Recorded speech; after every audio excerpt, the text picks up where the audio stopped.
Ce chapitre est encore plus riche en révélations que ne l'ont été tous les autres. Les théories les plus folles se confirment et les histoires les plus incroyables commencent à se dessiner sous nos yeux. Et là déjà, on va parler de Haki des rois. Gaban le confirme enfin, après plusieurs semaines, voire même plusieurs mois de spéculation, les chevaliers divins ne sont pas invincibles. Le secret pour les vaincre réside dans le Haki des rois. Luffy va devoir évoluer son Haki, l'améliorer pour espérer annuler la résistance légendaire des chevaliers divins, mais aussi probablement du Gorosei et d'Imu. Luffy, mais pas seulement, Gaban parle aussi de Zoro, car ce dernier possède en lui le fluide des rois. Ça y est, on passe aux choses sérieuses. Enfin, nous n'avons plus à théoriser sur la faiblesse des chevaliers divins. Oda ne nous a fait attendre qu'une petite année finalement avant de révéler et confirmer que le Haki, plus précisément le Haki des rois, était la seule source de puissance capable de les combattre. Attendez, alors, peut-être aussi que je m'emballe un petit peu, c'est pas explicitement dit, c'est plutôt très largement sous-entendu. Alors dites-moi ce que vous en pensez, mais personnellement, j'aurais quand même tendance à partir comme une confirmation de cette théorie, de cette idée qu'on avait depuis un moment. Et normalement, justement, si vous avez rejoint le navire du Yonko Goji, vous devez savoir que c'est une hypothèse qu'on défend depuis très longtemps ici, en tout cas l'année dernière. Voici ce que je vous disais à propos du nouveau Haki des rois de Luffy. Ce que Joy Boy a fait, Luffy pourra le faire. Contrôler son Haki d'une toute nouvelle façon fera partie intégrante de son style de combat dans le futur, plus encore quand on sait que le Haki a été à ce jour, la seule forme de puissance à être vraiment efficace contre le Gorosei en annulant leur pouvoir. Et plus tard, quand il était question d'invulnérabilité, même chez les chevaliers divins avec Gunko, voici la déduction que j'en ai eue. Et l'invincibilité des monstres du gouvernement serait affectée par le Haki, plus précisément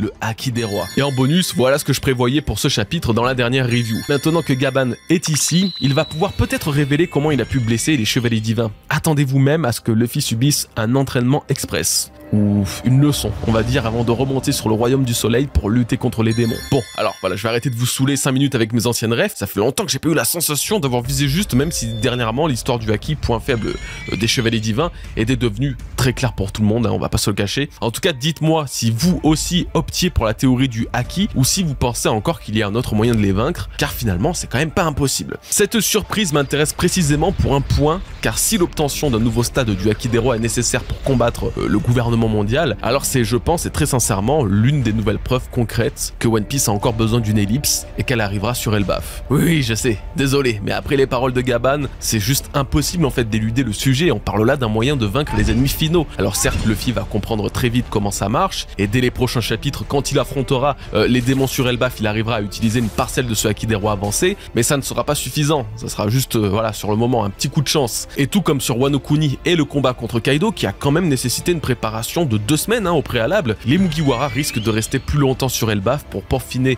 leur technique, affiner leur pouvoir, et cela aux côtés d'un maître en la matière qui ne sera non pas Yogoro comme au pays des samouraïs, mais Gaban, l'une des ailes du roi des pirates. Alors ok, ça c'est bon, cette théorie est comprise par tout le monde, soit vous la kiffez, soit vous la détestez, pas de souci. Mais maintenant, ce chapitre ne nous a pas appris que ça non plus, ce n'est pas le seul sous-entendu. Le problème est encore plus vaste, car il est désormais temps de savoir comment les Mugiwara, qui n'ont pas le Haki des rois, combattront des ennemis insensibles à absolument tout. Pour Luffy, il est celui qui maîtrisera la forme avancée le plus rapidement possible et le plus parfaitement, suivi de Zoro qui a toujours eu une affinité particulière avec le Haki et qui découvre que maintenant qu'il a le Haki des rois. Oui, d'ailleurs, petite pause, mais le fait que Zoro ne sache pas qu'il est le Haki des rois, mais que Gaban l'a décelé en lui, est une évidence quasi absolue en fait. Zoro, limite, il ne sait pas de quoi il s'agit, on se demande ce que Mihawk a bien pu lui apprendre. Mais Kaido avait bien ressenti en lui ce pouvoir lorsqu'il a utilisé le Ashura au chapitre 1010. Pourtant, il ne savait pas de quoi il parlait. Ensuite, face à King, il n'a fait qu'expulser son Haki au maximum en laissant Enma le drainer sans retenue. Même là, il savait pas en fait quel pouvoir il était en train d'utiliser le mec. Par contre, pour Gaban, son expérience au combat a simplement su ressentir en lui cette forme du Haki quand il a stoppé son Yazo Takeru, je pense, pour sauver Luffy au chapitre 1140, expliquant comment, il le sait. Étonnamment, Luffy lui-même semblait savoir que Zoro le possédait tant il le laissait dégager de son corps, ce qui peut signifier que certains personnages l'exultent plus ou moins volontairement, tandis que d'autres doivent le garder très profondément en eux, et on va justement parler de l'un d'eux. Sanji et les autres Mugiwara auront-ils le Haki des rois? Sont-ils destinés à vivre dans l'ombre de Luffy et Zoro? On commence direct avec Sanji parce que son histoire m'a un petit peu tendu là. Soyons très clairs, Sanji n'a probablement jamais montré un signe de Haki des rois jusqu'à présent. En tout cas, j'ai pas d'exemple qui me viennent en tête, contrairement au Haki de Zoro qui pouvait être pré-shot depuis 10 ans. Pourtant, le scénario va indéniablement le pousser à avoir ce Haki. J'ai vraiment envie de dire que c'est une évidence et de toute façon, ça sera pas bien compliqué de vous en convaincre. Zoro et Sanji sont les ailes de Luffy, tout comme Rayleigh et Gaban étaient les ailes de Roger. Rayleigh et Gaban ont le Haki des rois, Zoro a le Haki des rois, Sanji serait le seul dans ce quatuor à rester en retrait. C'est impossible, vraiment, je vous le dis, ça aurait pas de sens. Pire encore, Sanji est est littéralement le numéro 3 en puissance après Luffy et Zoro. Ces trois-là sont à des années-lumière du reste de l'équipage en termes de puissance car ils affrontent toujours les trois plus importants adversaires de l'équipage ennemi. C'est encore une fois impossible, Koda change cette dynamique à cause du Haki des rois. Il a bien plus d'intérêt à le donner à Sanji pour que ce Monster Trio ne bouge pas en fait. Zoro aura beau toujours avoir une longueur d'avance sur lui, c'est indéniable, ils sont censés posséder tous les mêmes formes de pouvoir, ce qui inclut le Haki et le Haki des rois. Enfin et surtout, il est préférable de ne pas oublier que Sanji a quand même du sang royal en lui. Hein, c'est un prince qui aurait tout autant de raisons d'avoir le Haki des rois que n'en avait Katakuri. Et puis très honnêtement, couverture du tome 100 qui se nomme Fluide Royal, Ace, Luffy, Yamato et Zoro le possèdent, vous allez pas me faire croire que Sanji sera à la bourre. Franchement, ce tome est un véritable foreshadowing ambulant de ce nouveau pouvoir qu'il développera dans un futur très proche et je l'espère. Je sais pas quand, je sais pas comment, mais Sanji aura le Haki des rois. Et attention, je vous rejoins totalement sur le point suivant. Vous devez vous dire la même chose. S'il l'a, alors Oda aurait dû le sous-entendre plus tôt, tout comme il a fait pour Zoro. Actuellement, on ne devrait pas être persuadé que Sanji a le Haki des rois, juste parce que d'autres l'ont, ou que les adversaires que les Mugiwara vont affronter nécessitent cette forme du Haki pour être vaincu. Non, on devrait être persuadé du Haki de Sanji parce qu'il a prouvé par le passé, dans des scènes, des moments, qu'il soit parfaitement justifié et en place dans l'esprit des fans. Donc on verra par la suite, mais j'ai effectivement la sensation que le Haki des rois de Sanji aurait peut-être pu être mieux fait. Voilà, mieux introduit. L'une des seules vraies explications que l'on pourrait avoir serait que, comme je vous le disais à l'instant, chez certains, ce Haki peut fuir, peut déborder comme Zoro, et que chez d'autres, il soit bloqué au plus profond de leur être, comme ce serait le cas chez Sanji. Bref, assez parlé de lui, maintenant qu'en est-il des autres Mugiwara? Alors déjà, je tiens à vous dire que ce soir, on sera en live avec Nina sur sa chaîne YouTube pour parler du chapitre, et demain, ça sera sur ma chaîne Twitch. Donc, comme d'habitude, vous avez tous les liens en description pour nous rejoindre. Donc, concernant les autres Mugiwara, je vais être honnête, on va pas se taper un listing complet de qui pourrait avoir le Haki et pourquoi. C'est déjà ce que j'ai fait dans ma théorie sur l'ellipse sur Elbaf, et pour le moment, c'est pas forcément le plus pertinent. Si Usopp avait un meilleur développement, je l'aurais choisi sans hésiter, mais là je doute quand même pas mal. Non, là on va parler d'un moyen pour les Mugiwara de ne pas être totalement inutiles dans la guerre contre les démons du gouvernement mondial. Parce que si on se fie aux paroles de Gaban, et que du coup le Haki des rois est vraiment nécessaire pour vaincre ses adversaires, bah c'est pas gagné. C'est pas gagné du tout même. Je veux bien que Sanji puisse l'avoir, mais on va pas non plus coller Chopper ou Franky avec. Vous voyez le délire? C'est donc ça le problème, car si les ennemis finaux sont capables d'être vaincus qu'avec l'utilisation du Haki des rois, eh bien 70% en fait des Mugiwara sont destinés à être nazes, gaze, inutiles face à eux, car tout le monde n'aura pas ce pouvoir. Pourtant, Oda a rajouté un élément à la toute fin d'Egghead qui pourrait bien pallier le manque de ce pouvoir dans la majorité de notre équipage. Cet élément est lié à une scène terriblement épique de la fin d'Egghead, et il s'agit ni plus ni moins que de la corde d'Emmet dans laquelle Joy Boy avait scellé son Haki. On ne sait pas exactement comment ça fonctionne, on ne sait pas comment il a réussi un tel exploit. Joy Boy était indéniablement, et il l'a très bien prouvé, le plus grand guerrier de son époque. Ça se ressent à travers le Haki des rois de malade de 800 ans qu'Emmet a libéré, mais aussi par la maîtrise exceptionnelle qu'elle doit avoir pour sceller son Haki dans une corde. Mais il faut garder quelque chose en tête, c'est que tout ce que Joy Boy pouvait faire, Luffy pourra le faire. Si ce n'est en encore plus grand, tout simplement car Luffy sera encore meilleur que Joy Boy. Luffy sera le seul à pouvoir mettre fin à la guerre qui a tué le précédent dieu soleil. Donc là où je veux en venir, c'est que pour compenser l'absence de Haki des rois chez certains d'entre eux, et pour quand même pouvoir combattre les démons d'Imu, les Mugiwara utiliseront à nouveau ce système de cordes. Luffy, Zoro, peut-être même tous les vrais maîtres dans l'utilisation du Haki des rois, alliés protagonistes qu'on a pu voir jusqu'à présent, scelleront leur pouvoir dans ces objets afin qu'ils puissent être utilisés par ceux ne l'ayant pas. Là où cette théorie devient encore plus intéressante, c'est que la corde ayant libéré le Haki de Joy Boy se base absolument sur le même principe que les nœuds de vent, les wind knots, les trucs que Nami a découvert là sur Wezoria, juste avant de commencer l'ellipse d'entraînement. Ces nœuds de vent permettaient de générer différents niveaux de puissance de vent en fonction du nœud d'effet, allant de la simple brise à la véritable tornade. Donc c'est parfait, le système de corde nouée déclenchant un pouvoir lorsqu'il est dénoué était déjà parfaitement assimilé par Nami. Ce n'est pas du hasard, ce n'est pas pour rien qu'Oda a intégré ce pouvoir avant l'ellipse et ne l'a plus utilisé depuis tout ce temps. Il le garde pour le jour où les plus grands maîtres du Haki des rois scelleront dans ces cordes leur pouvoir, permettant à des Nami, à des Brook, Usopp ou Robin d'exploiter le véritable point faible de leur adversaire démoniaque grâce à un Haki qu'ils ne possèdent pas. Cette théorie est, je trouve, autant importante que pertinente et permettra à la fois de donner une utilité aux Mugiwara en retrait que de réutiliser des éléments du scénario déjà introduits comme la corde d'Emmet et Joy Boy ainsi que les nœuds de vent. Écoutez, j'attends vos commentaires à ce sujet, dites-moi ce que vous pensez de cette théorie et de comment, en fait, les Mugiwara pourront combattre les chevaliers divins s'ils n'ont pas le Haki. Ok, on passe à un autre moment crucial du chapitre, un moment que nous avons plus vécu depuis... Waouh. des années. Aerudine ne veut pas relâcher Loki, alors Luffy décide de prendre le problème d'une autre façon et décidera de demander à Loki de rejoindre son équipage, obligeant Aerudine à libérer le prince maudit. Bon, pour l'instant, on va pas trop se soucier des petits problèmes d'Aerudine, hein. De toute façon, il aura l'air bien con, bien assez tôt en découvrant que Loki n'a définitivement pas tué leur père. Non, là, on va parler de la probabilité que le prince des géants rejoigne l'équipage, les avantages et les inconvénients. Déjà, pour donner mon avis perso, j'ai jamais été à 100% pour que Loki intègre les Mugi, contrairement à Nina pour qui ça a été un véritable coup de cœur dès le début. Moi, depuis le 1130, j'ai adoré ce personnage. Vraiment, il a dégagé un truc qui m'a direct happé. J'aurais adoré en fait l'avoir dans l'équipage. Des personnages comme ça, comme Yamato, voire même des Momonosuke et tout. De toute façon, t'as pas vraiment envie de t'en séparer, tu t'attaches à eux. Et l'aura de Loki était vraiment puissante pour ça. Non, mais je dois le dire, ce beau gosse m'a charmé, voilà.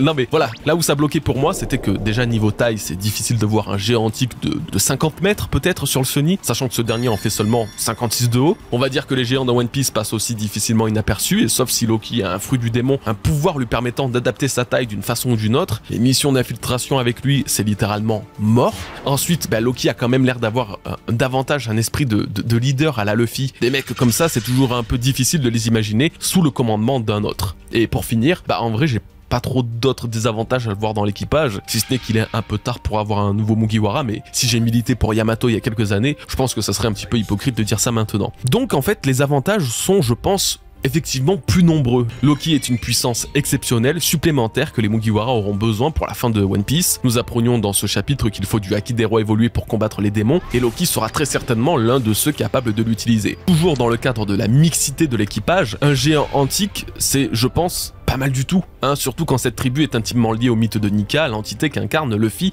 dans cette période. Loki se prend pour le dieu soleil, mais pourrait se soumettre à Luffy en découvrant que ce dernier est le vrai guerrier libérateur. Après, et concernant la taille, même si ça pose problème, hein, faut l'avouer, on peut trouver des solutions aussi pour y remédier. Le fait que Loki est donc un fruit capable de rétrécir, le fait que Biblo, j'allais dire Biblo le Hobbit, mais non, Biblo le hibou de la bibliothèque d'Elbaf possède un fruit capable d'agrandir des objets de la taille d'un géant, et donc que le Sunny puisse également gagner en taille. Rappelons que le fruit de Biblo permet quand même d'agrandir ce qui rentre dans son territoire, tout ce qui n'est pas aussi organique. Il n'en reste pas impossible qu'il puisse augmenter la taille d'un navire en particulier, ni même qu'il rejoigne le navire également pour agrandir le Sunny en permanence. Et il y a aussi le fait que nous sommes dans le monde de l'arbre d'Adam, ayant servi à construire le Sunny, qui pourrait cette fois être utilisé pour améliorer le bateau des Mugiwara, voire même d'y ajouter une forme d'extension ou de second navire pour Loki, qui doit parfaitement savoir prendre la mer puisqu'il a navigué pendant 8 longues années en tant que pirate. En gros, voilà, cette histoire de taille n'est pas un vrai blocage non plus. Également, quand je parlais des inconvénients, je disais qu'un esprit aussi turbulent et fort que Loki serait difficile à mettre sous un commandement. Mais là aussi, c'est pas totalement vrai, c'est un peu faux, hein. Suis-je censé vous rappeler l'existence d'un équipage pirate absolument légendaire qui n'a fait que cultiver nos fantasmes de puissance de l'ère pré-Roger? Les Rocks, les mecs, les Rocks c'était un équipage constitué d'empereurs. Ils n'avaient certes aucune cohésion, il n'en restait pas moins, tous à la solde d'un seul capitaine pirate, alors qu'ils avaient la force, la puissance, la destinée pour devenir ceux qui seront appelés plus tard les empereurs des mers. En y réfléchissant bien, est-ce que ça serait si choquant de voir Loki et sa puissance chez les Mugiwara, alors qu'il y a 40 piges, Kaido, Big Mom et surtout Barbe Blanche étaient dans le même navire que le plus grand rival de Roger lui-même? On est d'accord qu'à côté, nos Mugiwara font pas le figure, même avec Loki, hein, il en faudrait une bonne pelletée de Loki pour dégager le même niveau de badassitude que les Rocks. Donc voilà, concernant Loki Mugiwara, je conclurai ce sujet en vous disant que malgré tout, je reste sur mes gardes, hein, comme toutes les théories. Luffy a très souvent demandé à des gens de rejoindre son équipage sans forcément que ça aboutisse. Pour l'instant, nous n'avons pas tous les éléments pour confirmer cette théorie, tant ça peut être à la fois totalement possible comme un simple running gag. Perso, j'espère quand même que c'est pas une blague, hein. J'en profite pour vous demander les bros d'aimer cette vidéo et de vous abonner à la chaîne également. Faites bien attention à activer la cloche, puisqu'apparemment et en ce moment, certains d'entre vous ne reçoivent pas mes notifs. Ça serait dommage de passer à côté de mes reviews si exceptionnelles, n'est-ce pas? Zoro et Sanji partent avant les autres au royaume du soleil avec les géants. Aerudine, Loki, Gaban et Luffy restent donc sur place et le flashback qu'on attendait tant a enfin lieu. Remontons 14 ans dans le passé, ce terrible jour où Harald fut tué. Alors que Loki se dirigeait vers le château d'Harald pour connaître les raisons de son alliance subite avec le gouvernement, cette organisation ayant tué Rox d'Itchebec, qui je vous rappelle était un vrai modèle pour lui, il découvre avec effroi son père le roi transpercé par ses propres soldats. Qu'a-t-il bien pu se passer dans la salle royale pour justifier une telle scène? Nous allons tenter de le découvrir. Donc c'est bon, c'est officiel, Loki n'est pas le coupable de ce régicide. Ce n'est pas lui qui a tué Harald de sang-froid, et Yarul qui était à ses côtés aurait parfaitement pu lever ce doute à absolument tout le monde si seulement il se souvenait vraiment de ce qui s'était passé. Car oui, à ce moment-là, Yarul n'avait pas encore l'épée plantée dans son crâne, il n'est peut-être pas le traître comme je pensais depuis le début, mais sa vérité est sûrement troublée par la blessure qu'il a subie ce jour fatidique. Alors que s'est-il passé réellement? Eh bien, je vais essayer de vous résumer grossièrement ma pensée, mais en gros, nous apprenons plus loin que Shanks a rencontré Harald sur Marie-Joise, comme s'il était sous-entendu que ces deux-là furent à un moment de leur vie chevaliers divins en même temps. Shanks l'aurait été pour mener à bien son plan de la destinée en se rapprochant des ennemis du Gomu-Gomu no Mi, car il savait que c'est avec le gouvernement mondial qu'il aurait eu le plus de chances de trouver le fruit du démon qu'il convoitait tant. Exactement la même réflexion qu'a eu Barbe Noire en restant sur le navire de Newgate pour trouver le Yami Yami no Mi, chose qui a fini par payer le concernant. Mais c'est surtout Harald qui va nous intéresser, car ce chapitre laisse totalement penser qu'il fut autrefois un des chevaliers divins. Loki dit qu'il a vendu son âme au gouvernement, Shanks dit qu'il a vu sur Marie-Joise, Somers pensait se recueillir sur sa tombe lorsqu'ils sont arrivés sur Elbaf, et bien sûr ils étaient énervés contre lui, Somers et Imu, en disant qu'il avait tout fait foirer. Donc quand on découvre à la fin du chapitre qu'Oda nous offre le flashback d'Harald dans sa jeunesse, 109 ans plus tôt, il y a fort à parier qu'il nous explique ses débuts de pirate jusqu'à sa rencontre avec le gouvernement et comment Imu a réussi à le corrompre pour faire du jeune et turbulent Harald l'un de ses chevaliers divins en vue de conquérir Elbaf. L'histoire entre la destruction de ce royaume humain, sa rencontre avec Shanks sur Marie-Joise et sa mort dans le château seront totalement liées et nous aurons les réponses dans le ou les prochains chapitres. En tout cas, si je dois encore une fois donner mon scénario sur ce qui s'est passé après que Yarul et Loki ont découvert le roi Harald transpercé par ses gardes, alors je dirais que Harald était en pleine mutation pour se transformer en démon. Imu, déçu de la trahison du roi, aurait métamorphosé Harald grâce au pacte qu'ils ont passé ensemble. Harald n'aurait pas été tué par ses gardes car immortel, comme tous les chevaliers divins, mais bien après avoir combattu avec Loki qui aura réussi à achever les souffrances et la corruption de son père grâce à Ragnir, son marteau, et l'utilisation avancée du Haki des rois qui jaillissait du château. Et comme je vous le disais, si Yarul n'a aucun souvenir de ce moment, c'est parce que Harald lui a planté son épée dans la tête pendant leur grand combat, expliquant l'amnésie du doyen des géants. Voilà pour le sujet de la mort d'Harald.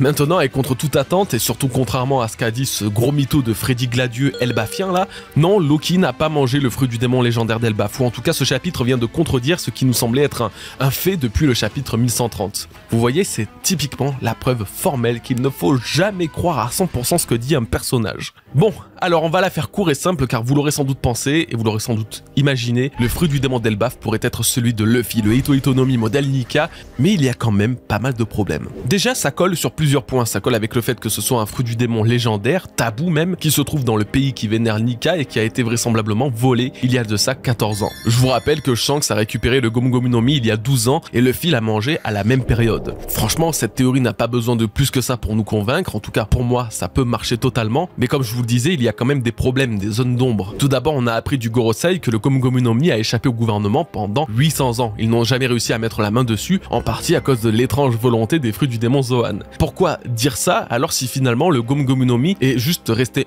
enfermé pendant 8 siècles sur Elbaf? Ça n'a pas vraiment de sens. Ce fruit qui est censé représenter la liberté a-t-il vraiment été possédé comme un trésor pendant tout ce temps, enfermé dans une salle en fait, au milieu d'autres trésors? Ensuite, le coffre. Bon alors ça, en 2 ans, il a pu s'en passer des choses, mais le coffre du fruit d'Elbaf et le coffre du Gomu-Gomu no Mi sont totalement différents. Pourtant, j'ai bien vérifié, mais dans la salle au trésor, le coffre du fruit d'Elbaf ne s'y trouve plus, donc le voleur l'aurait bel et bien emporté avec lui. Pour finir, et comme je vous l'ai dit, il y a 2 ans de battement entre le vol du fruit d'Elbaf et le vol du Gomu-Gomu no Mi par Shanks à Who's Who. Si c'était bien le gouvernement, et donc le Cypherpol, qui a volé le fruit d'Elbaf, alors il n'était pas censé mettre 2 ans pour revenir sur Marie-Joise. Également, ça ne peut normalement pas être un chevalier divin, puisqu'il se serait téléporté sur Marie-Joise avec. Donc le voleur de ce fruit n'a possiblement rien à voir avec le gouvernement, ou alors le problème a duré 2 longues années. Pour finir une deuxième fois, normalement quand Shanks a capturé le Gomu-Gomu no Mi, ce n'était pas dans le Nouveau Monde. Aucune certitude sur ça, mais à ce moment-là,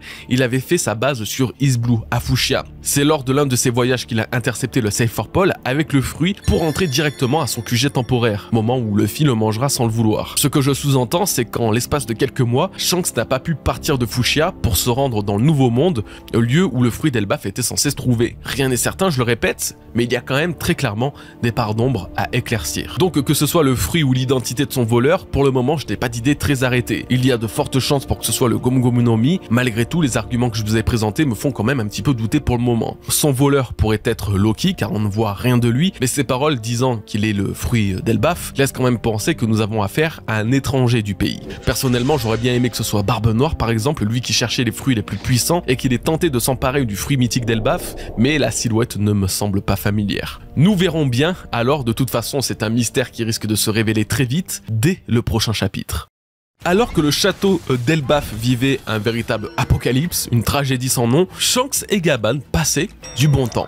Pendant leur petite discussion dans leur jacuzzi, pépouze, un sujet a attiré ma curiosité et sans aucun doute la vôtre aussi. Ce sujet, c'est le temps sur Elbaf. En effet, Gaban et Shanks parlent de tout et de rien, mais surtout Gaban se demande depuis combien de temps ils n'ont pas partagé un bain ensemble. Alors je vous arrête, c'est rien de crade, au sein de l'équipage de Roger, le bain ou le sauna entre frères, ça avait l'air d'être un rituel très précieux, rituel qu'a d'ailleurs gardé Crocus avec Rayleigh dans l'une des covers de chapitres. Estimé leur dernier moment de détente à 3 ou 4 ans, Shanks s'empresse de reprendre Gaban en lui disant que non, car ça fait déjà 10 ans que leur capitaine Roger est décédé. Moi j'ai compris cet échange comme s'il s'agissait de leur première rencontre depuis la séparation de leur équipage et la mort de Roger, mais aussi et surtout que Gaban n'a étonnamment plus beaucoup la notion du temps. Soyons honnêtes, confondre 3 ans avec 10 ans, c'est loin d'être anodin, et ça l'est encore moins quand, vous savez, ce que disait Louis Arnott à la fin du chapitre 1132, eh bien, ne restez pas trop longtemps sur cette île. Voilà enfin le véritable sens de ces paroles, Gaban n'avait pas vraiment tort, en fait. Pour lui, de son point de vue et son ressenti perso, seulement 3 à 4 années semblent s'être écoulées, mais la réalité en est tout autre. Et du coup, nous allons un chouïa nous projeter dans le futur du chapitre, puisqu'on apprend à la fin que Harald avait 45 ans lorsqu'il a accédé au trône d'Elbaf. Mais surtout, Oda nous offre enfin une précision giga importante en disant que cela correspond à 15 ans en âge humain. Comme j'ai pu vous le dire à de nombreuses reprises, les géants ont 3 fois l'équivalent de l'âge d'un humain. Donc si on prend Coron et Ripley, qui ont respectivement 20 et 80 ans, leur âge biologique est en réalité divisé par 3. En âge humain, ça fait que Coron va avoir 7 ans, quant à Ripley, elle va avoir 27 ans. Tandis que Loki, qui en a 63, en a en réalité 21, tout comme Zoro et Sanji. Tout ça pour en revenir à Elbaf,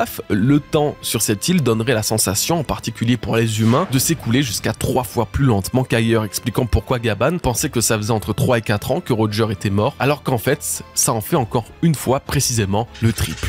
10 ans. Qu'en penser? Eh bien, cette distorsion temporelle pourrait avoir lieu à cause de l'énergie de l'arbre d'Adam, comme je vous l'avais expliqué dans la review du chapitre 1149. Je vous disais ça car à ce moment-là, nous apprenions de la bouche d'Imu en personne que Marie-Joise était attaquée et qu'ils avaient besoin de tous les chevaliers divins qui mettaient trop de temps à accomplir leur mission. Ce simple scénario apocalyptique sur Marie-Joise laissait alors suggérer qu'Elbaf avait bien un problème de temps, car les Mugiwara ne sont arrivés sur l'île qu'il y a moins de 24 heures à ce moment-là, et Marie-Joise n'était pas encore menacée puisque Somers et Killingham ont été téléportés de la Terre Sainte sans révéler un quelconque problème sur place. Ce qui veut dire que, depuis l'arrivée des Chevaliers Divins, probablement plusieurs jours se sont écoulés, et donc il est de plus en plus probable que ce soit les révolutionnaires qui ont bougé depuis le chapitre 1125 en ayant mis au point un plan pour porter un nouveau coup critique à leur ennemi de toujours, soit plus intéressant encore, que ce soit Barbe Noire. Le chapitre 1106 est celui qui signe l'arrivée des Mugiwara sur Elbaf après avoir quitté Egghead 2 jours auparavant, mais ce chapitre fait également apparaître Barbe Noire et son équipage qui préparent un très gros plan. Ce plan consiste à utiliser Garp, à utiliser Lafitte près de Marie-Joise et probablement d'utiliser Devon qui a accompli sa mission de prendre l'apparence de Saturne. Ces 3 éléments sont, vous aurez compris, intimement liés au principe du gouvernement mondial. Garp est le héros de la marine, Lafitte est proche de la Terre Sainte et Devon a l'apparence de l'un des doyens, un doyen décédé mais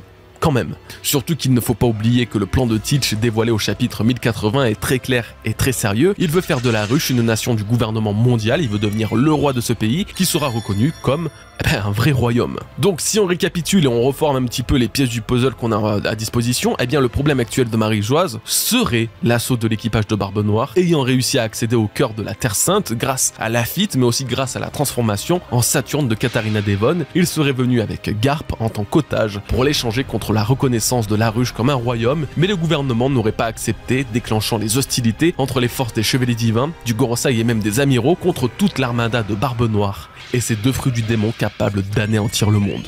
Pour l'instant, je dois avouer que je pense préférer cette théorie à celle des révolutionnaires. Je trouverais ça étonnant que ces derniers se soient précipités dans la gueule du loup alors qu'ils se préparent depuis des dizaines d'années à combattre. Et la dernière fois qu'on les a vus, ils avaient pas l'air d'être très prêts à passer à l'action quoi. Donc nous verrons bien, mais une chose est certaine, le temps sur Elbaf s'écoule plus lentement. Et ça va changer beaucoup de choses pour One Piece lorsque les Mugiwara quitteront cette île et verront le reste du monde largement changer en seulement quelques jours de leur propre point de vue. Adieu ma petite théorie que Elbaf rend les gens fous et belliqueux.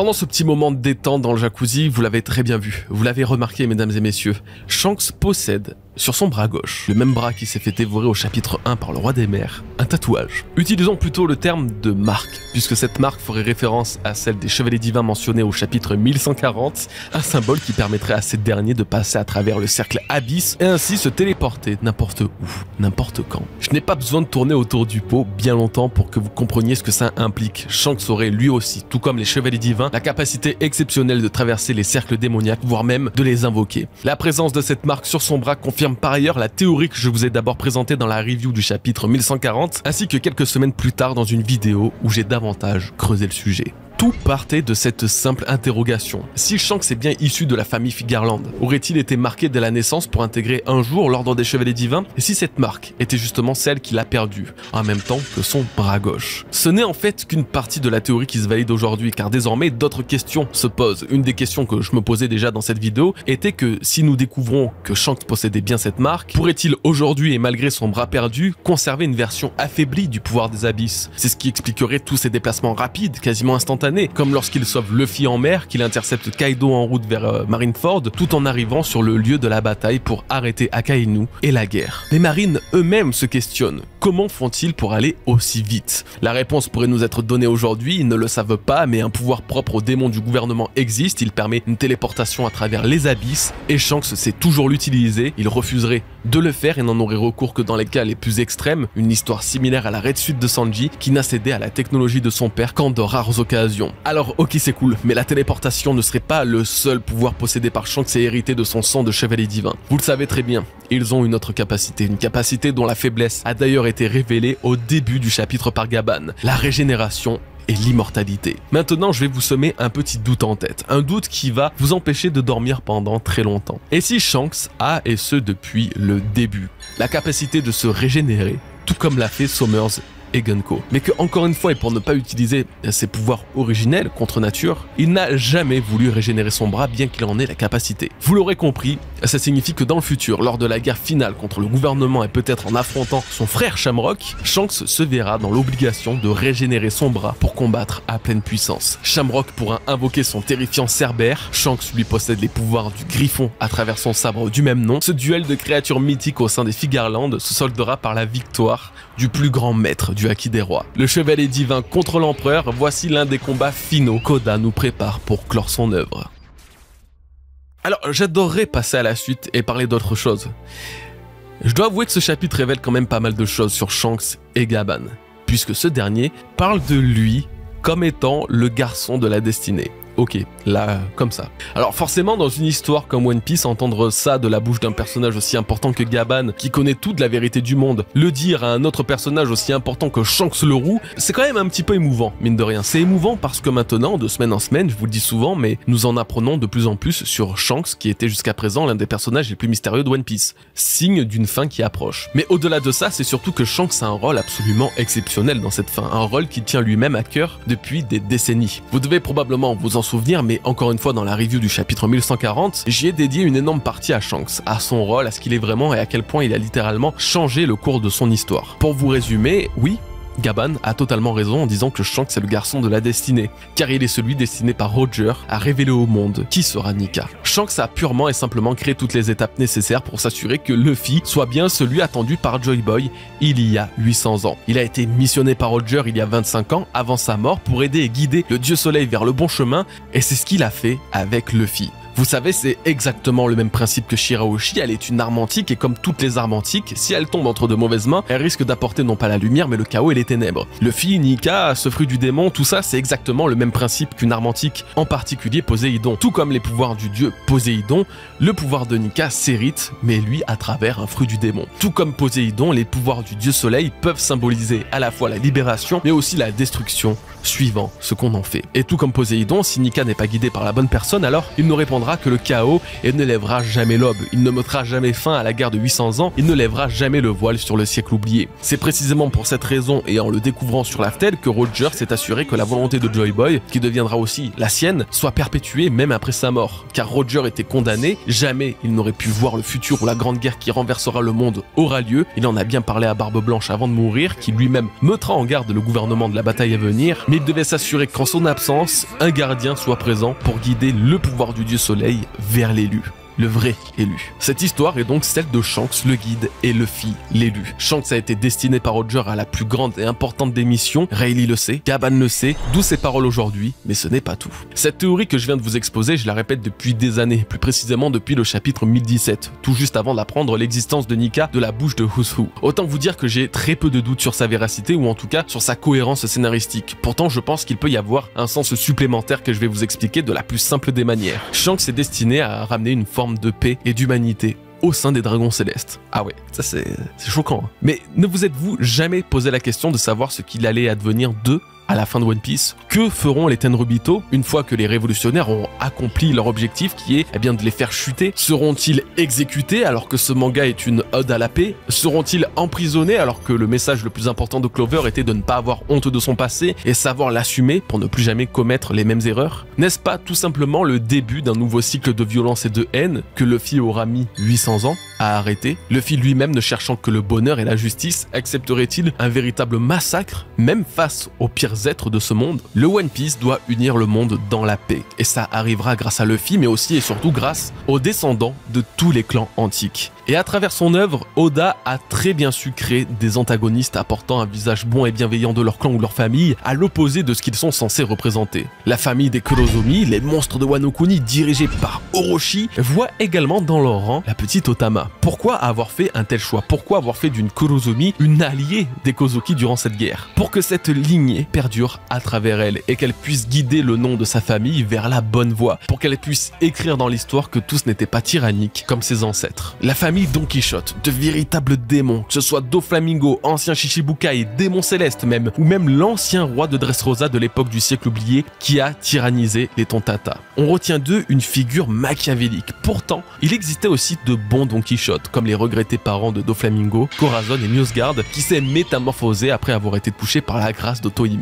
Preuve qu'Oda contrebalance les familles tyranniques par des êtres plus bons et humains qui seront ceux qui inspireront les générations futures. On pourrait aller encore plus loin avec les empereurs Kaido et Big Mom, dépeints comme monstrueux, mais dont les enfants respectifs sont dotés d'une bien meilleure âme. Oda nous fait comprendre qu'un équilibre existe toujours d'une façon ou d'une autre. Les hommes poissons d'Arlong Park étaient terrifiants, pourtant notre vision d'eux a totalement changé en découvrant l'histoire d'Otohime et de Fisher Tiger. Les géants antiques semblaient être de véritables démons. La preuve avec Harald qui détruisait un royaume humain. Pourtant ce dernier a réussi à briser cette malédiction en s'arrachant les cornes pour se détacher de ce passé belliqueux et faire d'Elbaf une civilisation plus pacifique et instruite. Alors ma question est la suivante. Pourquoi ne serait-ce pas la même chose pour les Tenryubito? Pourquoi seraient-ils destinés à être les antagonistes pour toujours, alors que Shanks pourrait, en tant que descendant de Dragon Céleste, leur apporter une forme de rédemption? C'est peut-être l'un des sous-entendus cachés lorsque Gaban parlait de garçon de la destinée, car Shanks est le seul descendant de Dragon Céleste destiné à apporter la rédemption à son peuple, même si ça doit prendre plusieurs longues années avant qu'il puisse parfaitement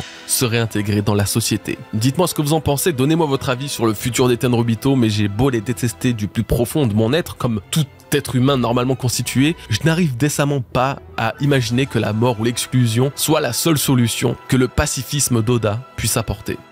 Bon, et si on retournait 109 ans en arrière pour comprendre pourquoi les géants étaient perçus comme des démons sur les mers? En effet, vous l'aurez compris, un flashback remontant à la jeunesse turbulente de Harald a lieu. Nous le voyons, lui et un membre de son équipage, prendre d'assaut un royaume humain. Alors cette période de 109 ans est assez spéciale, car d'après la chronologie de One Piece, nous n'avons rien à cette date qui pourrait nous aider à comprendre ce qui a pu se passer. Où se trouvait Harald? Quel événement se déroulait dans le monde à cette époque? Non, rien. À part Clover, qui est né 2 ans plus tard, mais je doute que pour l'instant on puisse en tirer quelque chose. Mais quand même, 2 événements intéressants se passent autour de cette période. Pour être plus précis, la fin du chapitre se passe en l'an 1415. Puisque nous sommes actuellement en l'an 1524, d'après le carnet de bord de Norland d'il y a 400 ans, qui datait l'un de ses voyages au 21 juin 1120. Donc en 1411, Mother Carmel commençait le trafic d'enfants en lien avec le gouvernement, et en 1424, il y a tout juste 100 ans, elle sauve des géants capturés par la marine. Vous l'aurez sûrement pigé, mais il y a fort à parier que durant le flashback d'Harald, nous y découvrons sa rencontre avec Mother Carmel et le début de leur amitié qui durera jusqu'à ce qu'elles doivent quitter Elbaf à cause de la tragédie de Big Mom, que nous allons peut-être voir des yeux du roi d'Elbaf à ce moment-là. Un autre point intéressant à noter, c'est qu'à cette époque, cette ère précise de la piraterie, il n'y avait qu'un seul équipage qui dominait les mers,